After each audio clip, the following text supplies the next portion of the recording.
नमस्कार। लॉर्ड तिरुपति महाविद्यालय की ओर से संचालित ऑनलाइन क्लास में आप सभी का स्वागत है।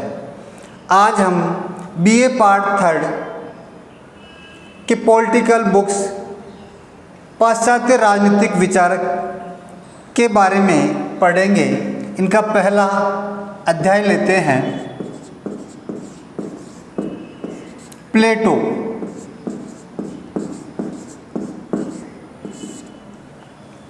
राजनीति विज्ञान में विचारकों को दो भागों में विभाजित किया गया है, पाश्चात्य राजनीतिक विचारक और भारतीय राजनीतिक विचारक। भारतीय राजनीतिक विचारकों में राजा राम मोहन राय, दयानंद सरस्वती, पंडित जवाहरलाल नेहरू, महात्मा गांधी, भीमराव अंबेडकर ऐसे कई विचारक हैं। इसी तरह पाश्चात्य राजनीतिक विचारकों में प्लेटो, अरस्तु, मैकियावेली, मार्क्स, रूसो जैसे कई विचारक हैं। तो आज हम प्लेटो के बारे में अध्ययन करेंगे।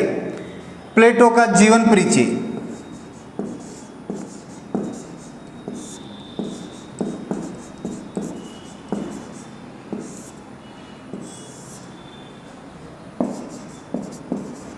प्लेटो का जन्म 428 ईसा पूर्व में एथेंस में हुआ था। आज से लगभग 2500 वर्ष पहले प्लेटो का जन्म हुआ था। प्लेटो कितने दूरदर्शी व्यक्ति थे जिन्होंने राज्य के विचार दिए। आदर्श राज्य के साथ साथ इन्होंने दार्शनिक राजा, न्याय व्यवस्था के बारे में अपने विचार प्रकट किए, जो आज के समय में भी इनके विचार प्रासंगिक है। प्लेटो का वास्तविक नाम आरिस्तोक्लिस था।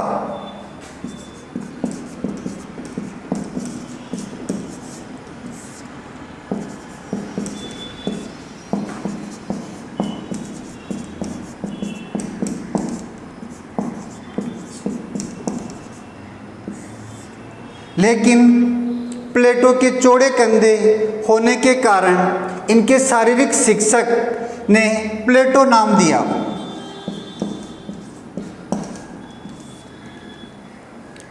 बीस वर्ष की प्रारंभिक शिक्षा के बाद प्लेटो सुकरात के विद्यालय में भर्ती होते हैं।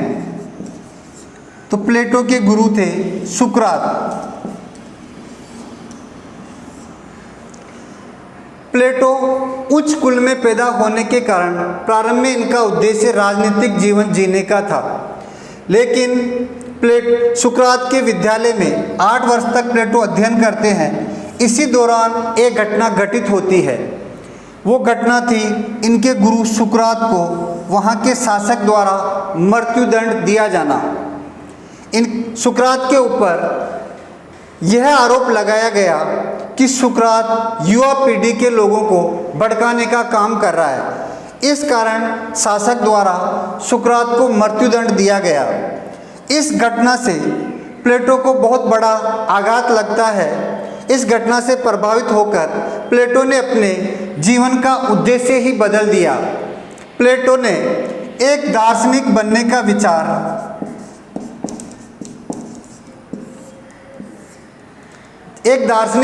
विचार प्लेटो ने रखा। दार्शनिक बनने के लिए प्लेटो ने कई देशों की यात्राएं की। ऐसा कहा जाता है, इतिहास में वर्णित है कि प्लेटो भारत भ्रमण पर भी आए थे। गंगा नदी के तट और मगध में प्लेटो ने यात्रा की थी।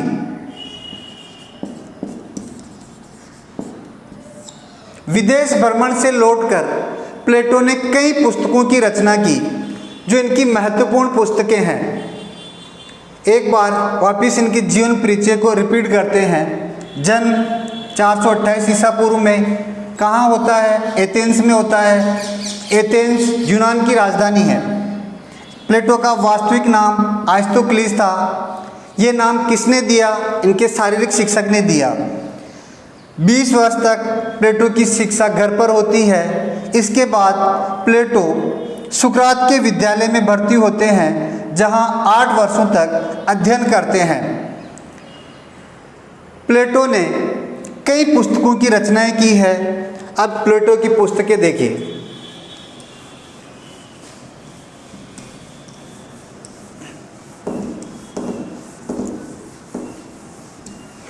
प्लेटो की जो महत्वपूर्ण पुस्तकें हैं वो है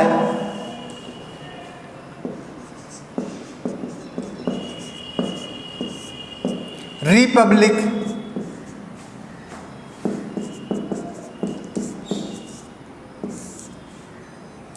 दूसरी पुस्तक है स्टेट्समैन,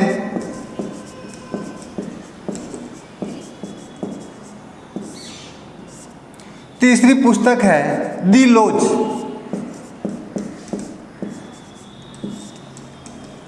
रिपब्लिक प्लेटो की श्रेष्ठ पुस्तकों में मानी जाती है। रिपब्लिक ने प्लेटो को हमेशा के लिए अमर बना दिया। रिपब्लिक के अंदर प्लेटो की न्याय व्यवस्था, आदर्श राज्य,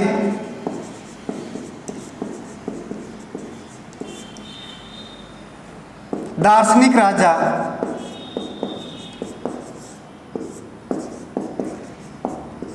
ये सारे विचार रिपब्लिक में हैं, जिसके कारण रिपब्लिक प्लेटो की महत्वपूर्ण पुस्तकों में मानी जाती है।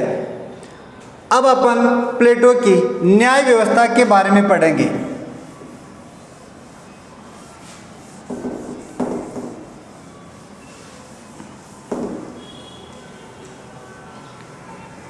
प्लेटो का न्याय सिद्धांत।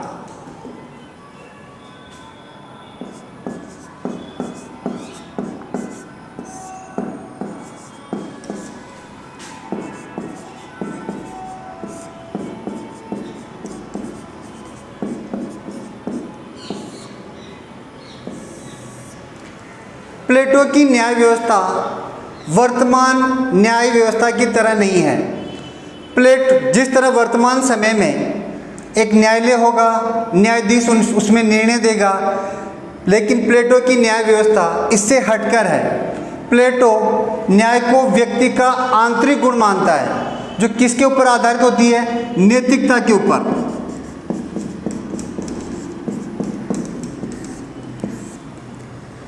प्लेटो की न्याय व्यवस्था नैतिकता के ऊपर आधारित होती है।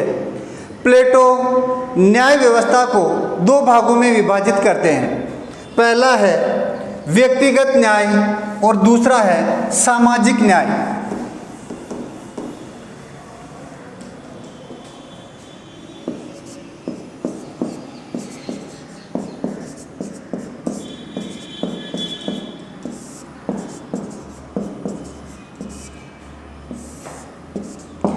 प्लेटो की मान्यता है कि व्यक्ति में जन्मजात तीन तत्वों की प्रधानता होती है।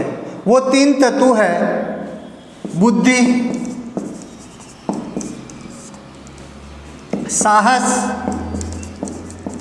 और तृष्णा।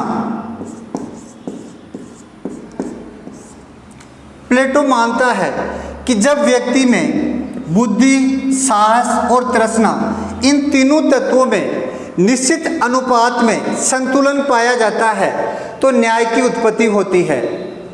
दूसरा विचार है प्लेटो का सामाजिक न्याय।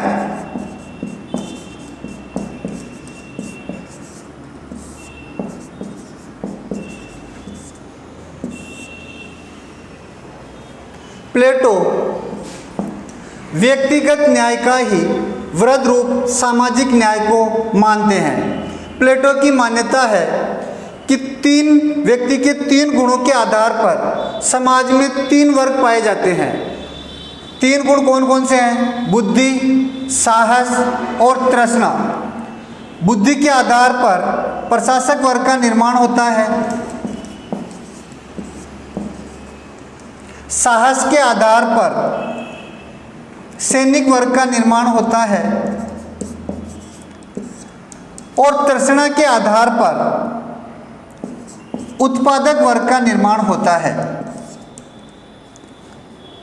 तो अब हम समाज के एक एक वर्ग के बारे में अध्ययन करेंगे।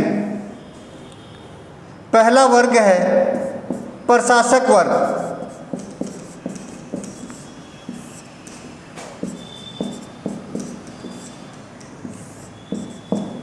प्लेटो की मान्यता है कि जिस व्यक्ति में बुद्धि और विवेक तत्व की प्रधानता होगी वो व्यक्ति प्रशासक वर्ग में माना जाएगा।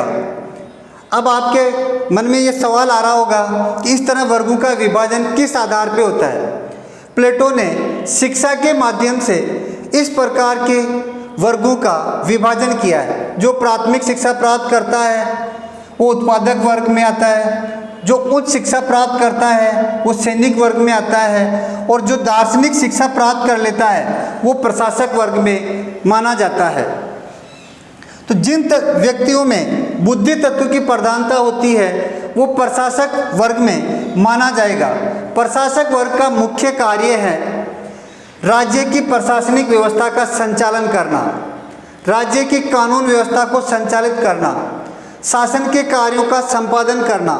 ये सारे कार्य प्रशासक वर्ग के अंतर्गत आते हैं। दूसरा जो वर्ग आता है सैनिक वर्ग आता है।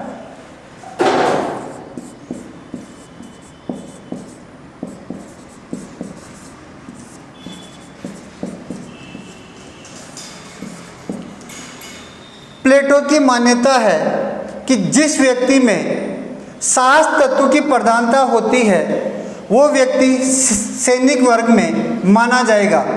सैनिक वर्ग का मुख्य कार्य है राज्य की सुरक्षा करना, शत्रुओं को युद्ध में पराजित करना और प्रशासक वर्ग के अधीन रहते हुए अपने कार्यों का संपादन करना। तीसरा वर्ग आता है उत्पादक वर्ग।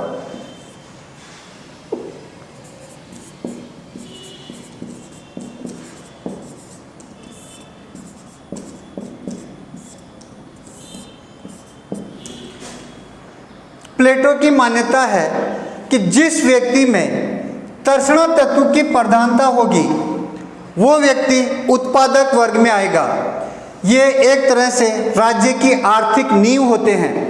इनमें किसान, व्यापारी, श्रमिक, शिल्पकार आदि व्यक्ति आते हैं। इनका मुख्य कार्य ज़्यादा से ज़्यादा उत्पादन करना और उत्पादन के माध्यम से राज्य को एक तरह से समृद्धशाली बनाने का कार्य इनका माना गया है।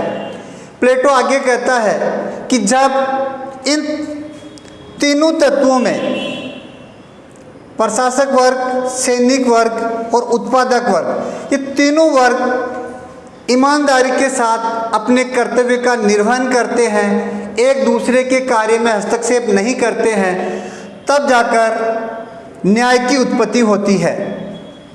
ये था प्लेटो का न्याय सिद्धांत। अब अपन अगले वीडियो में प्लेटो के शिक्षा सिद्धांत के बारे में पढ़ेंगे, आदर्श राजा के बारे में पढ़ेंगे, दार्शनिक राजा के बारे में पढ़ेंगे आगे के वीडियो में।